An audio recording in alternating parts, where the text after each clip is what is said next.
अस्सलाम वालेकुम स्टूडेंट्स। बेटा आज हम पढ़ेंगे ह्यूमन ब्लड सर्कुलेटरी सिस्टम का सेकंड कंपोनेंट यानी कि heart. Human heart circulatory system का most important component. Human heart is a muscular organ. ये एक मस्कुलर ऑर्गन है, मसल से बना हुआ एक ऑर्गन है। It is made up of cardiac muscles, यानी कि ये जो मस्कुलर ऑर्गन है ये कार्डिक मसल से बना हुआ है। कार्डिक मसल्स इनवॉलंटरी मसल्स हैं, ऐसे मसल्स जो हमारे कॉन्शियस कंट्रोल में नहीं होते।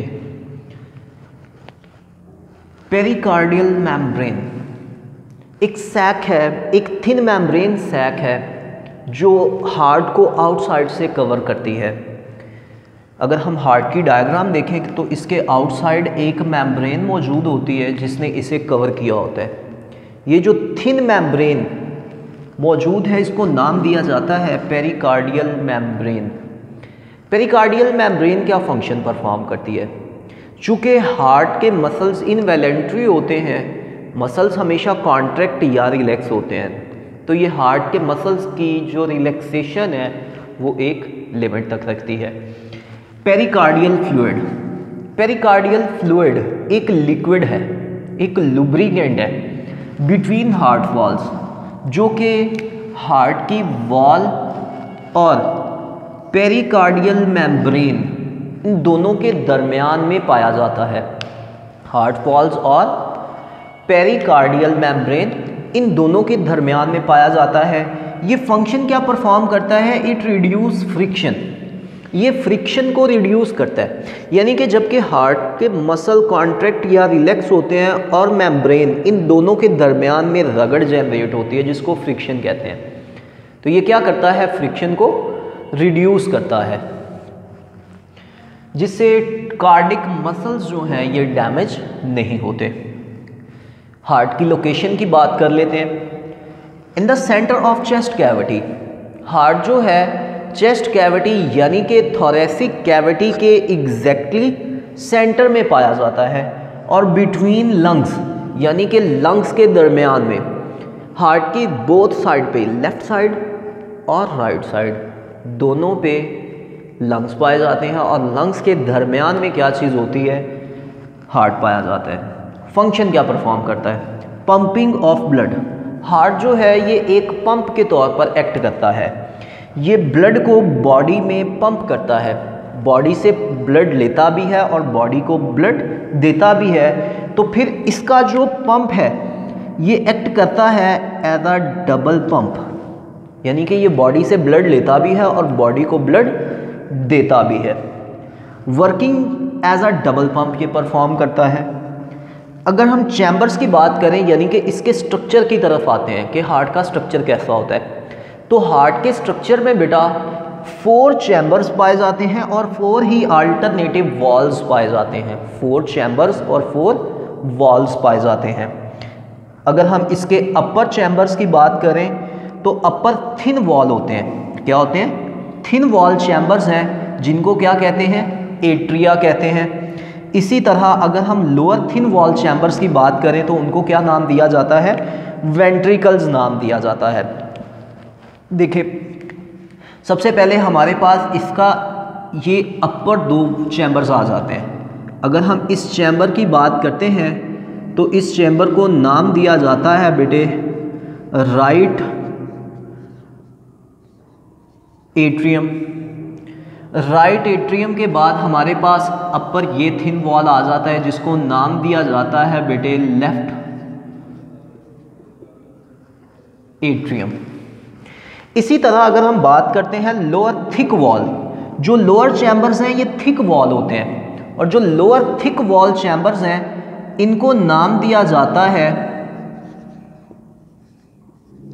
Right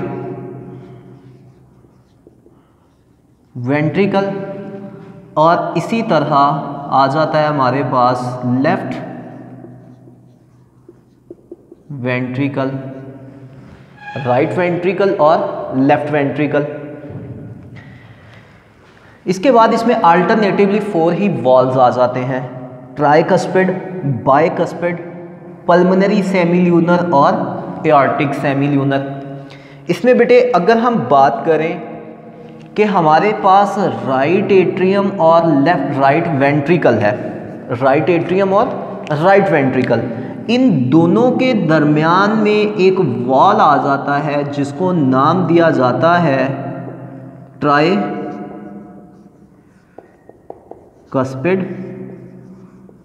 wall.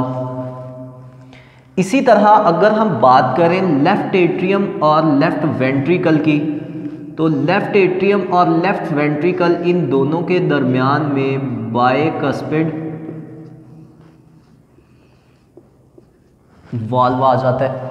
ट्राइकस्पिड और बाइकस्पिड दो ही वॉल्व इसमें पाए जाते हैं, ट्राइकस्पिड और बाइकस्पिड दो वॉल्व। उसके बाद बात कर लेते हैं, हमारे पास आ जाता है पल्मोनरी सेमील्यूनर वॉल और एओर्टिक सेमील्यूनर वॉल।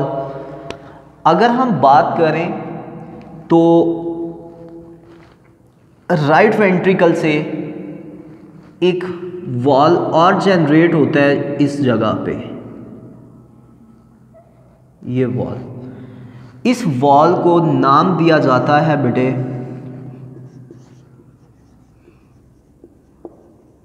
पल्मोनरी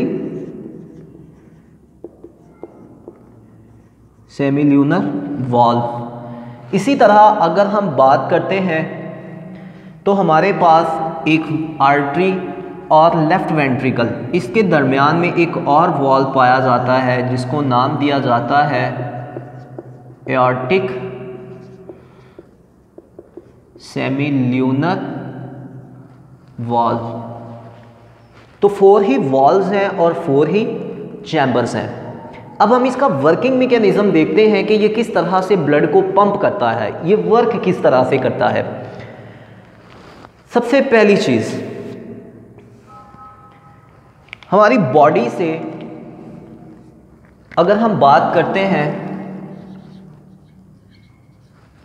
हमारी बॉडी जो है उससे deoxygenated blood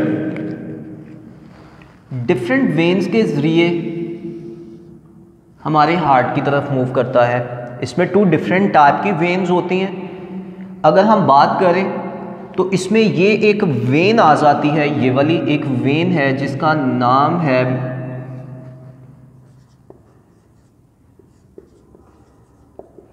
superior vena cava. Superior vena cava वो वेन है जो कि बॉडी से, यानी कि बॉडी के कुछ पार्ट से ब्लड को कलेक्ट करके हार्ट के राइट एट्रियम की तरफ लेके आती है। ब्लड कहाँ पे आ जाता है? राइट एट्रियम में। इसके साथ एक और मेजर वेन होती है जिसका नाम है बेटा inferior vena cava. Superior vena cava जो है ये थोरेसिक कैविटीज़ के अपर पोर्शन और inferior vena cava thoracic cavity या चेस्ट कैविटी के लोअर पोर्शन से ब्लड को कलेक्ट करती है। डीऑक्सीजनेटेड ब्लड बॉडी के डिफरेंट पोर्शन से सुपीरियर और इंफीरियर वेना कावा के ज़रिए राइट एट्रियम में आ जाता है। राइट एट्रियम जो है ये कॉन्ट्रैक्ट होता है और अल्टीमेटली जो ब्लड है वो ट्राइकस्पिड वॉल्व से मूव करता हुआ राइट वेंट्रिकल की तरफ आ जाता है। ब्लड आ गया राइट वेंट्रिकल में। राइट वेंट्रिकल और राइट एट्रियम दोनों के दरमियान ट्राइकस्पिड वॉल्व है, ये ब्लड के बैक फ्लो को रोकेगा। ब्लड वापस जो है राइट एट्रियम की तरफ नहीं जा सकता। चूँकि ह्यूमन का जो हार्ट है ये बहुत ही कॉम्प्लेक्स है और बहुत ही वेल डिज़ाइंड है, यानी कि इसमें डीऑक्सीजनेटेड ब्लड और ऑक्सीजनेटेड ब्लड जो है वो सेपरेट रहता है। ओके, तो राइट वेंट्रिकल से ब्लड जो है वो मूव करेगा एक दूसरी आर्टरी की तरफ। इस आर्टरी को हम नाम देते हैं पल्मोनरी आर्टरी। पल्मोनरी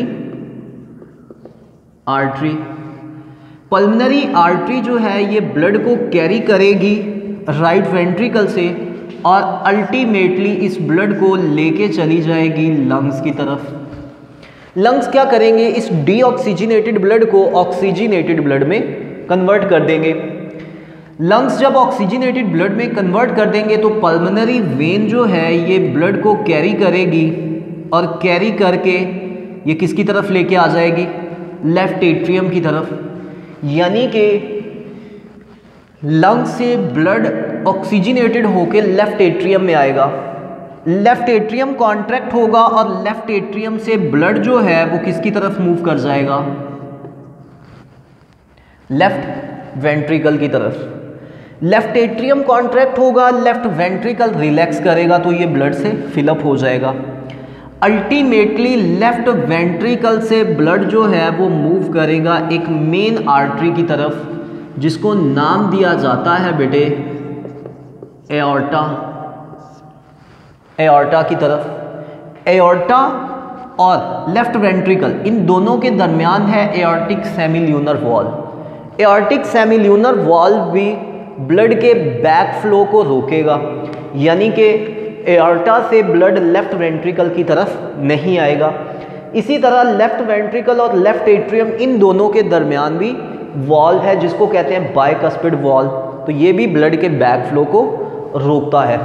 और इस तरह एओर्टा के ज़रिए ऑक्सीजनेटेड ब्लड अगेन पूरी बॉडी की तरफ ट्रांसफ़र हो जाएगा।